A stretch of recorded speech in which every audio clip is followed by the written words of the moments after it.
Usai bercerai dengan Desta, Natasha Rizky ungkap perubahan yang ada pada dirinya, ia menjadi pribadi yang lebih mandiri. Setelah berpisah dari Desta, Natasha Rizky tak mau dirinya terus bergantung pada mantan suami. Hal itu diungkap Natasha Rizky saat menjadi bintang tamu di podcast Vindes. Sekarang kan aku udah pisahkan, maksudnya aku sama anak-anak gitu, jadi kerasa sih. Udah enggak bisa lagi kayak gitu, mengandalkan Desta. Maksudnya pelajaran buat aku enggak boleh bergantung sama orang, ungkap Natasha Rizky, dikutip dari YouTube Vindes. Selasa, 9 April 2024. Diakui Natasha Rizky, sebelumnya ia selalu mengandalkan Desta untuk segala urusannya. Aku tuh kayak mau nyiapin paspor, lampu mati, gitu-gitu tuh aku tuh dikit-dikit, bye, Desta, lampu mati, bye paspor aku udah habis.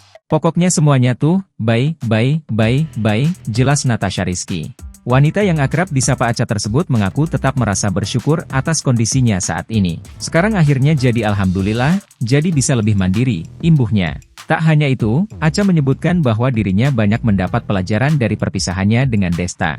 Jadi itu sih kayak banyak pelajaran, ya Acha tuh nggak boleh bergantung sama makhluk. Jadi emang harus bisa berjuang sendiri. Kalau emang lagi pengen sesuatu tuh mintanya ya sama Allah dulu gitu, baru entar Allah yang ngasih jalan untuk bisa ada yang bantu gitu sih, ucap Acha. Lebih lanjut, Acha beranggapan bahwa dirinya harus siap untuk menghadapi apapun yang terjadi dalam hidupnya saat ini. Jadi sebenarnya bukan Acha nggak bisa untuk menyiapkan, tapi emang pilihannya adalah lo mau apa enggak. Pilihannya itu sih sebenarnya, ternyata bisa, Acha menambahkan. Di sisi lain, Acha tak memungkiri bahwa perjuangannya untuk dapat tetap tegar usai bercerai cukup berat. Ya dibilang happy sih happy, tapi kan enggak bohong pasti berjuangnya juga susah kan untuk bisa move on, sebut Acha. Move on tuh maksudnya bukan berarti harus menemukan yang baru ya, tapi maksudnya beranjak dari masa lalu itu gitu, imbuhnya. Namun Acha menilai bahwa dirinya sudah dapat melewatinya secara perlahan. Tapi ya alhamdulillah sih, maksudnya atas pertolongan Allah ya bisa pelan-pelan ngelewatin lah, kata Acha. Kendati demikian keduanya masih menjaga komunikasi dengan baik, terutama dalam hal mengurus ketiga anaknya. Kalau untuk parenting Acha sama Desta sih alhamdulillah lancar sih, ujarnya. Bahkan tanpa ragu Acha melontarkan pujian kepada Desta. Desta tuh Masya Allah gitu, dia ayah yang baik banget buat anak-anak gitu. Maksudnya Masya Allah, anak-anak alhamdulillah enggak pernah kekurangan kasih sayang ayah ibunya insya Allah, lanjutnya.